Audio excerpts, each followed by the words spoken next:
Igreja, que a graça e a paz seja convosco. Amém? Vamos abrir a nossa Bíblia no primeiro livro de Reis, no capítulo 19. O tema da palavra do Senhor desta noite: 4 virtudes para sair do fundo do poço. Livro de 1 Reis, capítulo 19. E todos aqueles que ainda não fizeram, se inscrevam no meu canal no YouTube, acione o sininho de notificações e deixe seu like, nos ajude a divulgar a mensagem da palavra do Senhor. E ela diz assim, a partir do versículo 1: E Acabe fez saber a Jezabel tudo quanto Elias havia feito, e como totalmente matara todos os profetas à espada.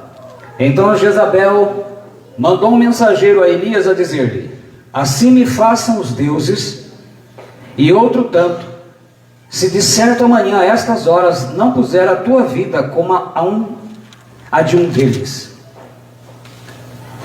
O que vendo ele se levantou, e para escapar com vida se foi, e chegando a Berseba, que é de Judá, deixou ali o seu servo. Ele, porém, foi ao deserto, caminho de um dia, e foi sentar-se debaixo de um zimbro, e pediu para si a morte, e disse: Já basta, ó Senhor, toma agora a minha vida, pois não sou melhor do que meus pais. E deitou-se, e dormiu debaixo do zimbro. E eis que um anjo o tocou, e lhe disse: Levanta-te e come. E olhou, e eis que à sua cabeceira estava um pão cozido sobre as brasas, e uma botija de água, e comeu e bebeu, e tornou a deitar-se. E o anjo do Senhor tornou segunda vez, e o tocou, e disse: Levanta-te e come, porque te será muito longo o caminho. Levantou-se, pois, e comeu e bebeu, e com a força daquela comida, caminhou 40 dias e 40 noites até Horebe, o monte de Deus. E ali entrou numa caverna e passou ali a noite. E eis que a palavra do Senhor veio a ele, e lhe disse: Que fazes aqui, Elias? E ele disse: Tenho sido muito zeloso pelo Senhor Deus dos exércitos, porque os filhos de Israel deixaram a tua aliança, derrubaram os teus altares e mataram os teus profetas à espada, e só eu fiquei, e buscam a minha vida para me tirarem. E Deus lhe disse: Sai para fora e põe-te neste monte perante o Senhor. E eis que passava o Senhor, como também um grande e forte vento que fendia os montes, e quebrava as penhas diante do Senhor. Porém o Senhor não estava no vento. E depois do vento, um terremoto, também o Senhor não estava no terremoto. E depois do terremoto, um fogo, porém também o Senhor não estava no fogo. E depois do fogo, uma voz mansa e delicada. E sucedeu que, ouvindo a Elias, envolveu o seu rosto na sua capa, e saiu para fora, e pôs-se à entrada da caverna. E eis que veio a ele uma voz que dizia: Que fazes aqui, Elias? E ele disse: Eu tenho sido em extremo zeloso pelo Senhor Deus dos exércitos, porque os filhos de Israel deixaram a tua aliança, derrubaram os teus altares, e mataram os teus profetas à espada, e só eu fiquei, e buscam a minha vida para me tirarem. E o Senhor lhe disse: Vai, volta pelo teu caminho para o deserto de Damasco, e chegando lá, unge Azael, rei sobre a Síria. Também a Jeú, filho de Ninsi, ungirás rei de Israel, e também a Eliseu, filho de Safate, de Abel, Meolá, ungirás profeta em teu lugar. E há de ser que o que escapar a espada de Azael, matá-lo-á Jeú, e o que escapar de Jeú, matá-lo-á Eliseu. Também deixei ficar em Israel 7.000, todos os joelhos que não se dobraram a Baal, e toda a boca que não o beijou. Pai Celestial, está lida a mensagem da tua palavra, que o Senhor esteja, através do teu Espírito Santo, falando conosco, trazendo os seus ensinamentos, para renovar a nossa fé, em nome de Jesus Cristo. Amém. Pode se assentar, meu irmão, minha irmã.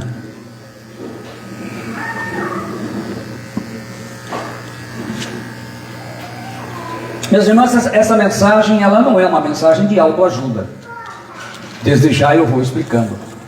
São princípios que nos ensinam virtudes que precisam ser desenvolvidas. O tema, Deus nos colocou com base na situação de Elias, de ir ao fundo do poço. Mas são princípios que a gente precisa aprender a utilizar em nossa vida, no dia a dia, nos alvos, sejam eles materiais, especialmente espirituais. Envolve toda a nossa vida. Em Efésios 5,14, Paulo escreve assim: pelo que diz, desperta, ó tu que dormes, levanta-te dentre os mortos e Cristo te iluminará. A palavra levanta-te, o verbo a levantar aí em grego, anisteime, quer dizer levantar-se do repouso, levantar-se dentre os mortos, levantar-se para uma jornada, para um ministério. Todos nós, em algum momento das nossas vidas, vamos experimentar situações em que a nossa fé parece que morreu. Se a gente vê essa pandemia mesmo da Covid, ela matou a fé de muita gente. Tem muitas pessoas que já não produzem nada no reino de Deus e no mundo espiritual. Não vemos saída em muitas situações para os nossos problemas. Nos sentimos cansados, sobrecarregados e com poucas esperanças de uma solução num curto ou médio espaço de tempo. Situação financeira, pode ser, à beira de uma quebradeira total, problemas com a família que parecem não terem fim. Nenhuma porta se abre para te abençoar, para te ajudar a aliviar. Parece até que as suas orações não são ouvidas por Deus. Você perde o chão, então, aí começa a perder a fé em Deus. A sua fé está morta, ela não produz mais nada. Tiago escreveu, meio-irmão de Jesus, apóstolo, escreveu, capítulo 2, versículo 26, porque assim como o corpo sem o espírito está morto, assim também a fé sem obras é morta. Então a fé de muitos cristãos hoje, ela está morta, ela não tem obra nenhuma, ela não produz mais nada. Ainda mais agora nesse mundo que nós estamos vivendo, com cada vez mais a influência de demônios na política. Você consegue reunir cristãos e pastores para um evento político, mas para um evento de oração, você não consegue. Então você ora, ora, desabafa, se cala, reclama. Parece que você morreu, mas é a sua fé que morreu. É o dia mau, cada um tem que passar. Diz uma lenda grega, às vezes a gente gosta de pegar a ilustração, né?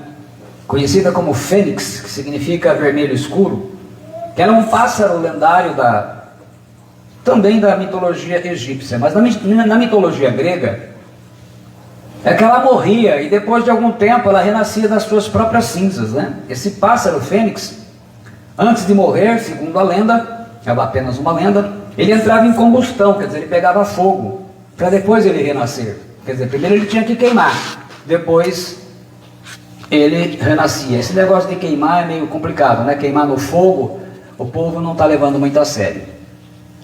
No início da era cristã, essa ave fabulosa, mas bem depois do ano 100, ela passou a ser símbolo da ressurreição. Da mesma forma que a águia é símbolo de coragem. E daí veio a expressão, você tem que renascer das próprias cinzas.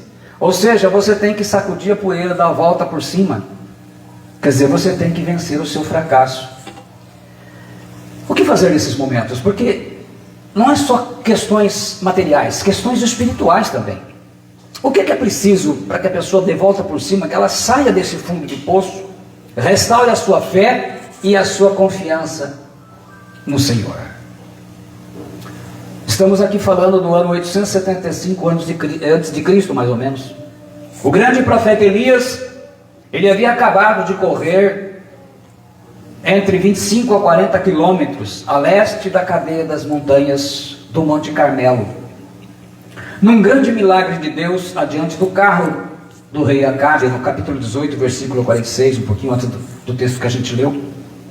Mas isso não ajudou muito no dia mau. Às vezes nós recebemos muitas bênçãos de Deus, mas quando a gente passa para a prova, a gente esquece tudo. Elias esqueceu. Cansado após ter matado a espada 450 profetas de Baal, que eram protegidos pela megera rainha má, a temível Jezabel, Elias vem do hebraico Eliá, ou uma forma alongada de Eliahu, significa meu Deus é Javé, Yahu é Deus. O profeta Elias, então, ele recebe uma notícia ruim e terrível. No versículo 2, que nós vemos. Todo o nosso dia mal começa você recebendo uma notícia ruim. Então Jezabel mandou um mensageiro a Elias.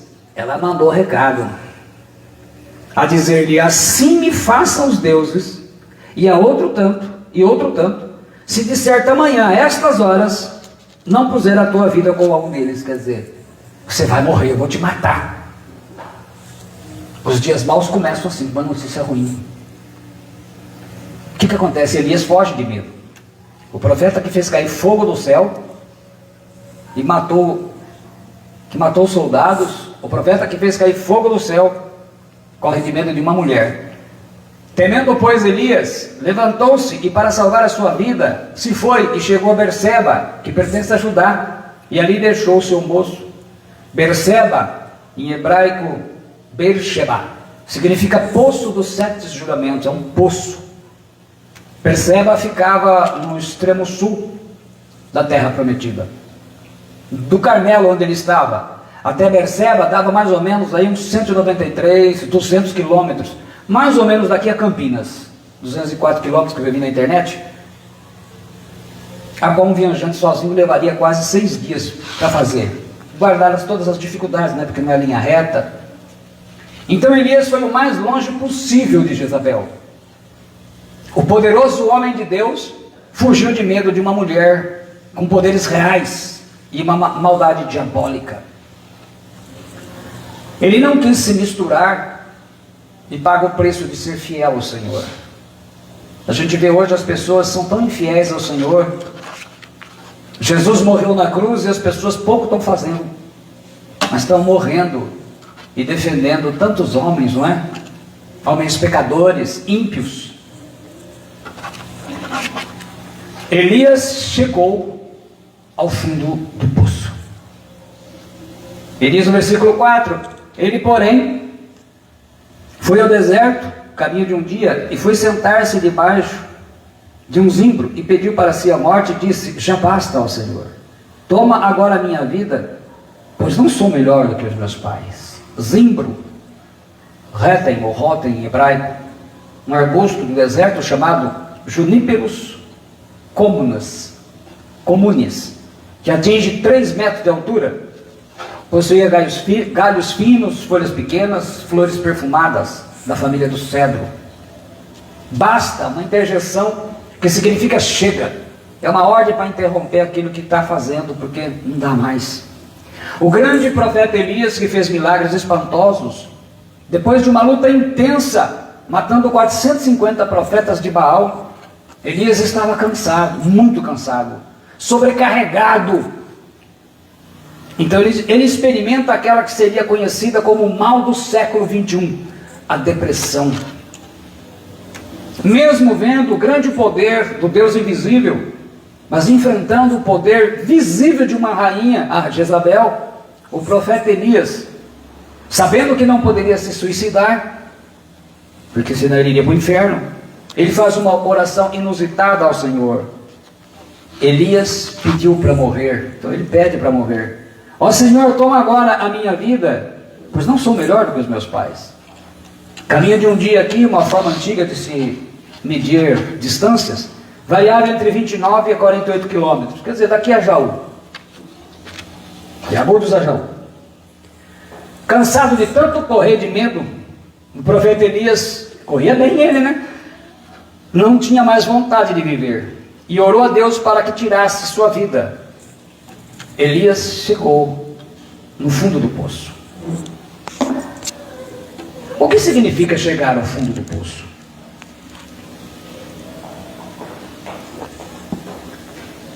Significa que você perdeu a referência dos seus valores, dos fundamentos, e quando não se tem eles bem alicerçados na vida, a gente se perde rapidamente. É uma metáfora.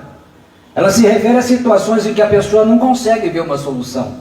Dessa forma ela se sente presa no fundo de um poço. É uma metáfora que nos lembra da ideia de um buraco bem fundo, dificultando assim a que voltemos a ter nosso chão, o nosso local seguro. É quando você está totalmente derrotado, quase sem esperanças de melhorias. É um momento terrível das nossas vidas, onde não enxergamos ninguém à nossa frente, onde achamos que até mesmo Deus nos abandonou, onde só enxergamos a morte. Mas Deus nos dá vida, e vida em abundância, Jesus disse. Há mais de 2000 anos atrás, quando os prisioneiros eles eram capturados, eles eram lançados nas prisões sem muros, isto é, num local onde não precisariam manter vigilância. E um dos locais mais terríveis e temidos eram as fossas. Normalmente eles utilizavam poços e fossas abandonadas como prisão. Nesses locais só restavam apenas uma lâmina de água, o resto era pura lama. Então jogava o sujeito lá no fundo. Quando as pessoas eram lançadas nesses locais, elas afundavam até a altura do peito, ficando seus movimentos limitados em função da densidade. Imagina, né? Então o sujeito está aqui dentro da lama, lá no poço.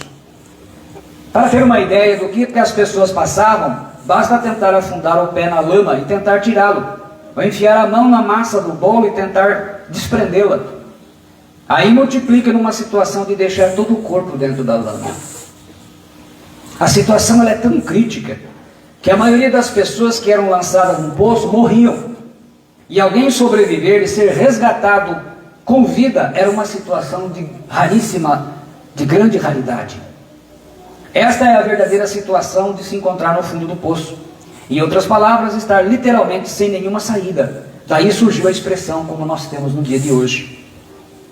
É quando achamos que ninguém mais se incomoda conosco, onde o pensamento de morte nos circula e fala-se abertamente com as pessoas, inclusive dando sugestões. Daí começa aquela sugestão, da maneira mais simples, sem dor e rápida, de buscar por o fim da vida. É o momento em que acreditamos piamente que Deus nos abandonou, que Ele está preocupado com todas as criaturas da terra, menos com você. O diabo é terrível. É quando não vemos mais saída, e a dor no coração é tão grande que preferimos a morte do que permanecer naquela situação. Resumindo, quando preferimos a morte do que a vida, podemos saber que já chegamos no fundo do poço. E aí temos uma escolha mais difícil para fazer na vida. Vamos dar cabo da nossa vida ou vamos aprender a sair do fundo do poço e seguir em frente? E para isso, nós vamos ter que aprender. Quem já utiliza, quem já aprendeu a trabalhar com elas, e permitir que Deus o utilize, e o Espírito Santo trabalhe no seu caráter com elas, tem mais facilidade. E quem não vai ter que aprender do zero. 4 virtudes. Aqui nós vamos utilizá-las para sair do fundo do poço. E vamos ver o exemplo de Elias. Mas elas devem ser usadas em toda e qualquer situação. Primeiro, a força. É uma virtude psicológica que não te deixa se abater, nem se vencer diante das adversidades. A nossa força ela tem um limite máximo. Paulo escreve em 2 Coríntios 1:8. Porque não queremos, irmãos, que ignoreis a natureza da tribulação que nos sobreveio na Ásia, porquanto foi acima das nossas forças, a ponto de desesperarmos até da própria vida. Então a nossa força ela tem um limite, mas a gente precisa fazer com que esse limite ele suporte a maior parte das provações. A gente não pode ser um cristão que qualquer coisa nos desvie, como a gente está vendo nos dias de hoje. Afinal de contas, o anticristo está vindo aí, e já já ele vai aparecer. Já já, que eu quero dizer, dentro do tempo profético de Deus. E a igreja está caminhando, o mundo está caminhando na direção que tem que caminhar. Uns estão seguindo a Deus, outros já estão se desviando. A nossa força, ela precisa da força do Senhor. Efésios 6:10, Paulo escreve: no demais, irmãos meus, fortalecei-vos no Senhor e na força do seu poder. Então a força do Senhor é no seu poder. A nossa força precisa vir da força dele. É ela que nos alimenta. E ela vem pela sua palavra. Primeiro é força. Segundo, coragem. Firmeza de espírito para enfrentar situações difíceis com determinação. Atos 23:11 diz assim: na noite seguinte o Senhor, pondo-se ao lado dele, disse, falando para o apóstolo Paulo: coragem, pois do modo que me deste testemunho a meu respeito em Jerusalém, assim importa que também o faças em Roma. O Senhor Jesus não ia ordenar algo que não fôssemos capazes de fazer. Ter coragem é vencer os seus medos, é você cumprir o propósito que tem. Você tem determinação, força, coragem. Terceira, sabedoria. Sabedoria é o autodomínio e o conhecimento da verdade para aplicar nas escolhas e decisões. Em Tiago, o apóstolo Tiago 1,10 ele escreve: se algum de vós tem falta de sabedoria, roga a Deus, que a todos concede liberalmente com grande alegria. E nós precisamos dessa sabedoria.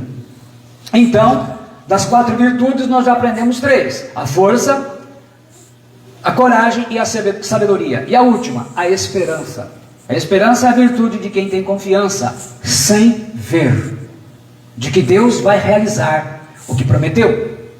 Romanos 8, 24 e 25 nós lemos: porque em esperança fomos salvos. Ora, a esperança que se vê não é esperança, porque o que alguém vê, como esperará? Mas se esperamos o que não vemos, com paciência o esperamos. Então, resumindo para a gente ir avante da mensagem, as 4 virtudes que são capacidades, são graças que o Espírito Santo faz em nós assim permitindo. A força, que é a capacidade para você resistir e não desistir. A coragem, que é a capacidade para você enfrentar e não fugir. A sabedoria, que é a capacidade para você decidir e escolher o correto.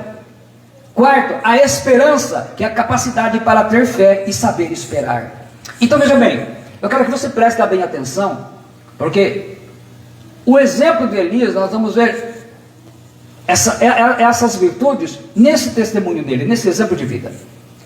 É bom a gente repetir então, para a gente gravar na mente. Diga comigo assim: força, para resistir e não desistir. Coragem, para enfrentar e não fugir. Sabedoria, para decidir e escolher certo. Quarto, esperança, para ter fé e saber esperar. Então veja bem, eu vou ler o versículo 3, já colocando isso para vocês. Nós vamos ver a falta delas nessas atitudes de Elias. Teve medo, acabou a coragem. Pois Elias levantou-se para salvar a sua vida e se foi. Faltou sabedoria. Essa era a deixa para Elias orar ao Senhor e buscar a direção de Deus. A sabedoria é você receber a direção de Deus. Eu creio que uma das virtudes mais importantes que os cristãos precisariam ter nessas épocas agora de eleição é sabedoria. Não é você ter o voto fechado, é você buscar a Deus e ver o que é que Ele quer que você faça. Elias não fez isso. E chegou a Berseba, que pertence a Judá, e ali deixou o seu moço. No versículo 4 ele diz: ele porém foi ao deserto, caminho de um dia, e foi sentar-se debaixo de um zimbro, e pediu para si a morte. Acabou a força. E disse: já basta, ó Senhor, toma agora a minha vida. Acabou a esperança, pois não sou melhor do que os meus pais. Então vejam que a situação de Elias, ele foi ao fundo do poço, porque acabou a coragem, acabou a sabedoria, acabou a força e acabou a esperança. Então é exatamente, nós vemos o que? No meio do cristianismo atual, está acabando a força, a capacidade de resistir todas as tentações e opressões, está acabando a coragem, acabando a sabedoria. A sabedoria, aliás, é uma das mais raras, e acabando a esperança. E quando a gente faz assim, a gente vai no fundo do poço. No fundo do poço, no sentido material, mas também espiritual, quando a pessoa descrê e ela começa o quê? A não mais fazer as coisas do Senhor. Depois da pandemia, pelo que eu vi, quase todas, praticamente todas as congregações não tem mais o mesmo número dos seus membros se congregando. Eles morreram na fé, não vem mais, estão travados, mas estão atrás de outras coisas, porque estão no fundo do poço espiritual. A volta por cima do profeta Elias começa no versículo 5. E deitou-se e dormiu debaixo do zimbro, e eis que então um anjo tocou, ele disse: levanta-te e come. Deus enviou um anjo. O anjo aqui é o símbolo daquele que traz a verdadeira mensagem da palavra de Deus. E Elias começou a reagir, mas as suas forças eram poucas. E diz aí no versículo 6: e olhou, e eis que à sua cabeceira estava um pão cozido sobre as brasas e uma botija de água, e comeu e bebeu e tornou a deitar-se. Vocês veem que a coisa foi muito forte, que mesmo recebendo esse alimento vindo de Deus, ele voltou. Aí o anjo novamente traz a palavra, segunda vez a Elias, está aí no versículo 7. E o anjo do Senhor tornou segunda vez e o tocou e disse: levanta-te e come, porque te será muito longo o caminho. Quer dizer, Elias estava pedindo para morrer, o anjo avisou: meu amigo, o caminho seu é longo ainda, porque o caminho te será sobremodo longo. O Monte Horebe, ele ficava a 400 quilômetros ao sul do lugar onde Elias estava sentado, embaixo do zimbro. Ou, se ele seguisse por caminhos tortuosos, né, sinuosos, aí subindo em descendo montanha, seria 290 quilômetros. A localização não é muito certa de onde ele teria que ir. Quer dizer, o Elias, ele andou numa distância mais ou menos entre Agudos e São Paulo, ou entre Agudos e Uberlândia, se for 400. Então, a distância, lá em Minas Gerais, que ele andou. Agora, na segunda dose, Elias recupera as virtudes 1, 2 e 4. Aí diz no versículo 8: levantou-se, pois, comeu e bebeu. Aí começa. E com a força, agora ele recebe, daquela comida, força da comida, a comida, símbolo da palavra, caminhou 40 dias e 40 noites, coragem, muita coragem, até Horebe, o monte de Deus, esperança. Agora ele está recebendo tudo, então ele já tem 3, ele tem a força, a coragem e a esperança. Qual que falta? A sabedoria. Vocês têm que sair daqui falando decore salteado, entendendo, vocês têm que ter as 4. Faltava uma, então Elias ainda não estava pronto, porque ele tinha força, ele tinha coragem, ele tinha esperança, mas não tinha sabedoria. Aliás, é isso que falta para a igreja do Senhor Jesus aqui no Brasil. Falta sabedoria, não humana, a divina. Elias então ele jejua 40 dias e 40 noites e vai até o Monte Horebe, aonde Deus havia se revelado a Moisés, com a esperança de que Deus também iria se revelar a ele. Esperança, fé.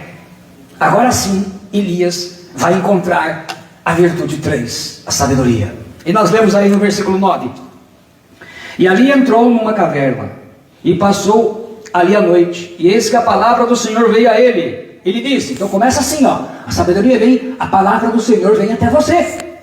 Que fazes aqui, Elias? E ele disse: tenho sido muito zeloso pelo Senhor Deus dos exércitos, porque os filhos de Israel deixaram a tua aliança, derrubaram os teus altares, e mataram os teus profetas à espada, e só eu fiquei, e buscam a minha vida para matar. E Deus lhe disse: sai para fora, e põe-te neste monte perante o Senhor. Eis que passava o Senhor, como também um grande e forte vento, que fendia os montes, e quebrava as penhas. Ixi, um ventaval mesmo, diante do Senhor. Porém, o Senhor não estava no vento.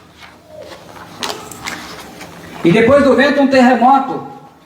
Também o Senhor não estava no terremoto. E depois do terremoto um fogo. Porém também o Senhor não estava no fogo. E depois do fogo uma voz mansa e delicada. E sucedeu que, ouvindo-a, Elias envolveu o seu rosto na sua capa e saiu para fora. Aí ele entendeu que agora era a vez do Senhor. E pôs-se à entrada da caverna, e eis que veio a ele uma voz que dizia: que fazes aqui, Elias? Quer dizer, agora Elias está tendo a resposta para poder fazer. No versículo 15 ele diz, o Senhor disse: vai e volta pelo teu caminho para o deserto de Damasco. Quer dizer, agora ele vai receber a palavra que vai lhe dar a sabedoria. Vento forte, uma alma que grita, desespero, sem fé, agitação, não consegue ver o Senhor. Terremoto, uma alma barraqueira que se revolta, fala um monte de coisa, não consegue. Fogo, uma alma que queima a fé por causa da incredulidade, também não consegue. Uma brisa suave e tranquila. Agora os mansos vão começar a ouvir a voz do Senhor. O hebraico literalmente traduz uma voz, um som, um pequeno silêncio. Uma voz mansa e delicada, como traduz a Corrigida Fiel. Uma alma que descansa na confiança do Senhor. Então o mundo está agitado, mas você descansa. Eu falei, tá bom, Senhor, eu confio no Senhor. Então não está agitado. Nós, quando a coisa fica feia, a gente fica com vento forte, a gente fica com terremoto, bota fogo em tudo. Então a gente não consegue ter a sabedoria. Mas quando a gente tem a voz suave e tranquila, essa brisa, então a gente consegue. Elias, enfim, restaura as 4 virtudes capazes de fazê-lo renascer das cinzas do medo, da depressão que o levou a ponto de pedir a sua morte ao Senhor Deus. Agora Elias tem força para fazer, agora Elias tem a coragem para fazer, agora Elias tem a sabedoria para fazer o que é certo, do modo certo. Agora Elias tem esperança que alcançará o seu alvo, o seu objetivo. Então, essas virtudes têm que ser vindas pela palavra do Senhor nas nossas vidas. Nós recebemos a coragem, nós recebemos a força, a coragem, nós recebemos a sabedoria e recebemos a esperança. Aí Deus então dá ordem. Agora Elias está caminhando. Agora Elias está restaurado para cumprir o propósito que Deus tem para fazer na sua vida aqui na terra. Assim como Elias, nós aprendemos que devemos entender e aprender. Talvez hoje, que essa mensagem está sendo liberada, você está sobrecarregado de problemas. Talvez esteja cansado de tantos fracassos e não. Sobrecarregado com tantas decepções e frustrações. Qual é a diferença? Decepção é quando você tem um resultado negativo para algo que você esperava, um resultado positivo. Ou, no português, claro, você tem não quando você precisava de um sim. Foi pedir um emprego, contando com o sim, recebeu o não. Fez o exame contando que não ia dar nada e deu. Frustração é quando você quer algo e não consegue. Está batalhando por aquilo e não está conseguindo. Fica sem força para continuar resistindo. Fica sem coragem para não desistir. Fica sem sabedoria para saber o que fazer e faz. Tá bom, Senhor, agora eu faço. Elias fez isso. Deu errado. A sabedoria é ouvir. Hoje, quando as pessoas, nós vemos os cristãos agindo por impulso, estimulados. Vocês imaginam que hoje os cristãos acreditam em promessa de homens? Vocês imaginam que hoje os cristãos acreditam em promessas não só de homens, mas de homens ímpios, pecadores e que ultrajam os mandamentos do Senhor? Então é claro, como eu tenho colocado, eu não sou um pregador que vai agradar muita gente. Eu sei disso. Estou consciente disso. Eu sei que as minhas mensagens, elas não vão agradar muita gente. Irmão, mas eu não vou mudar para agradar homens. Eu fui chamado pelo meu Senhor Jesus Cristo para pregar o Evangelho. Ninguém vai para o inferno, ninguém vai passar diante do juízo do trono branco e vai poder dizer assim: eu estive com o pastor Alberto e eu não sabia disso. Não, o motivo de eu ser odiado é porque eu ensino a verdade. Doa a quem doer. Fica sem esperança de que algo bom possa acontecer na sua vida.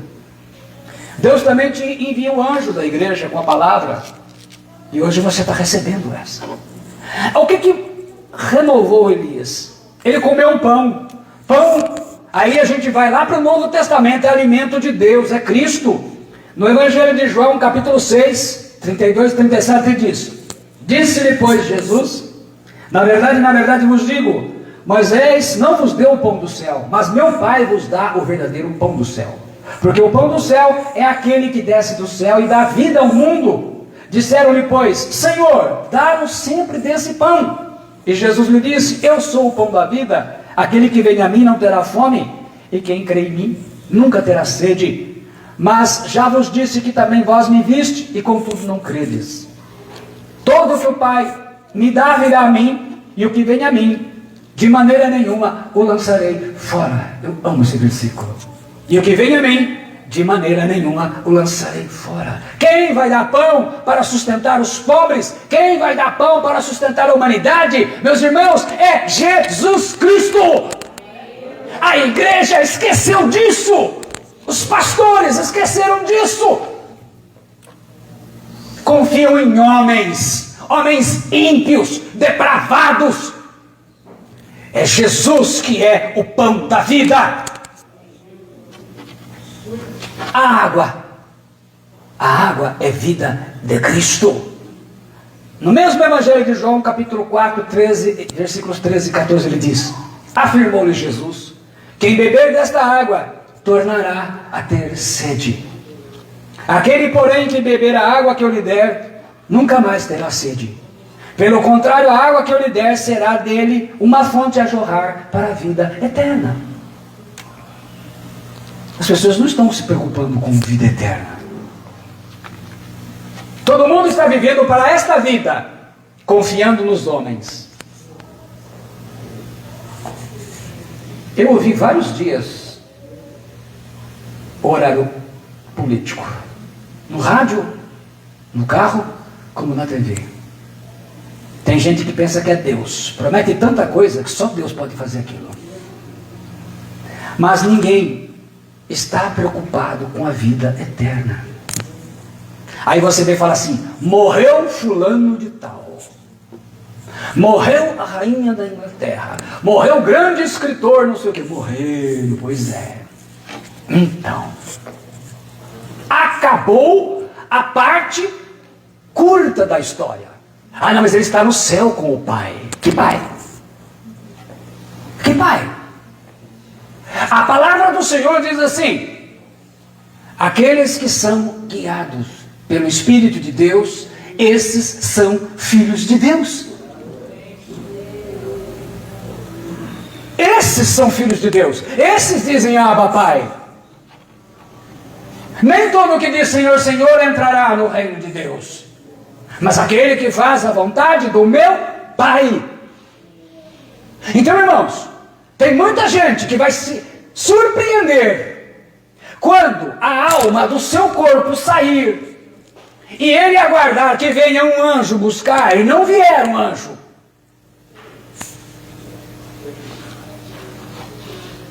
De nada adianta você ouvir a palavra de Deus e não colocar em prática. Se você quer que aconteça em sua vida, tem que colocar em prática na sua vida. Comece pelas suas palavras, que você diz a todo momento.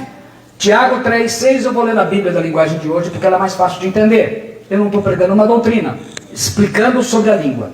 A língua é um fogo. Ela é um mundo de maldade, ocupa o seu lugar no nosso corpo e espalha o mal em todo o nosso ser. Com o fogo que vem do próprio inferno, ela põe toda a nossa vida em chamas. Provérbios 18, 20 e 21 diz: você terá que aguentar as consequências de tudo o que disser. O que você diz pode salvar ou destruir uma vida. Portanto, use bem as suas palavras e você será recompensado. Então é bom você ir falando e aprendendo. Não fale o que você não quer que aconteça. Porque palavras são sementes. Palavras confessadas são sementes plantadas. Palavras faladas e repetidas são sementes plantadas e regadas. E palavras plantadas e regadas, elas vão nascer e germinar. E germinando, se forem boas, os frutos trarão bênção, vida e alegria. Se forem maus, os frutos trarão destruição, tristeza e maldição. Tiago 1, 22, 23, 25, ele diz assim: não se enganem. Não sejam apenas ouvintes dessa mensagem, mas a ponham em prática. Porque aquele que ouve a mensagem e não as põe em prática é como uma pessoa que olha no espelho e vê como é. Dá uma boa olhada, depois vai embora e logo esquece a sua aparência. O Evangelho é a lei perfeita que dá liberdade às pessoas. Se alguém examina bem essa lei e não esquece, mas a põe em prática, Deus vai abençoar tudo que essa pessoa fizer. Concluindo o sermão. No versículo 4, diz aí: ele porém foi ao deserto, caminho de um dia. Elias faz essa oração ao Senhor. E foi sentar-se debaixo de um zimbro e pediu para si a morte e disse: já basta, ó Senhor, toma agora a minha vida, pois não sou melhor do que meus pais. Pois é. Como que Deus respondeu essa oração? de uma forma que Elias não iria imaginar. Segundo Reis 2:11 diz assim: e sucedeu, indo eles, ele e Eliseu, andando e falando, o seu discípulo, eis que um carro de fogo com cavalos de fogo separou um do outro, e Elias subiu ao céu num redemoinho. O homem pediu para morrer, nem morrer Deus o deixou, porque era um homem de Deus, era um homem que ele não agradava os políticos da época. Porque poderíamos dizer, Elias poderia se macunar ou com Acabe ou com Jezabel. Elias era um homem de Deus, por isso que ele não era amado. E foge. O Senhor não atendeu a oração de Elias. O Senhor não permitiu que Elias morresse como ele pediu, porque a vontade de Deus era totalmente diferente. Deus havia escolhido no seu propósito arrebatar vivos, antes do arrebatamento da igreja, vamos falar, né? Aos céus, 2 homens. Um era Enoque, um homem casado, pai de filhos, que Deus arrebatou antes do dilúvio. Elias foi o segundo escolhido. Agora é a vez de um homem solteiro, para mostrar que para ser arrebatado, ser casado solteiro não faz diferença. A oração de Elias ia contra o plano e a vontade soberana de Deus. Elias, como Enoque, foi arrebatado vivo ao céu. Elias foi arrebatado após concluir o trabalho do seu ministério profético. O seu caráter agora está ajustado. E ele foi trabalhado com essas 4 virtudes para trabalhar todas as outras. Na verdade, o grande profeta Elias, ele provou o que o grande apóstolo Paulo viria nos ensinar milhares de anos mais tarde, Efésios 3:20. Ora, aquele que é poderoso para fazer infinitamente mais do que tudo quanto pedimos ou pensamos, conforme o seu poder opera em nós. Então, é o poder de Deus que opera em nós. Muitas das vezes, você está desejando morrer porque está no fundo do poço e pede isso a Deus. Está dando tudo errado. Mas Deus tem outros planos para a sua vida. A sabedoria é que você ore para que Deus realize o propósito que Ele tem para fazer na sua vida. Você não sabe o que Deus vai realizar na sua vida aqui na terra. Depressão, excesso de passado. Não adianta ficar deprimido com os erros do passado, as escolhas erradas que já fez. Estresse é excesso de presente. Não adianta ficar sobrecarregado com os seus problemas de hoje em dia. Ansiedade é excesso de futuro. Não adianta sofrer porque você não sabe se amanhã vai resolver os seus problemas financeiros, familiares, ou amanhã não chegou ainda. O amanhã pertence ao Senhor. Mas sobre ansiedade nós vamos falar, é o tema do retiro espiritual. Como vencer a ansiedade. É melhor você decidir sair do fundo do poço. Tome posse. Receba esta palavra que Deus está enviando hoje para você. Não seja egoísta, compartilhe. Repita comigo para encerrar. Força. Para resistir e não desistir. Coragem. Para enfrentar e não se desesperar. Sabedoria para decidir e escolher certo. Esperança para ter fé e saber esperar. Pai Celestial, está entregue a Tua palavra, que cada pessoa que receba e que venha ouvir essa mensagem possa ser tocado e transformado, Senhor, com a força, a coragem, a sabedoria e a esperança, que são, ó Deus, graça, frutos do Teu Espírito Santo no nosso caráter, trabalhando para que a gente caminhe com a fé em Cristo Jesus, aguardando o arrebatamento da igreja. Assim nós oramos, em nome de Jesus Cristo. Amém.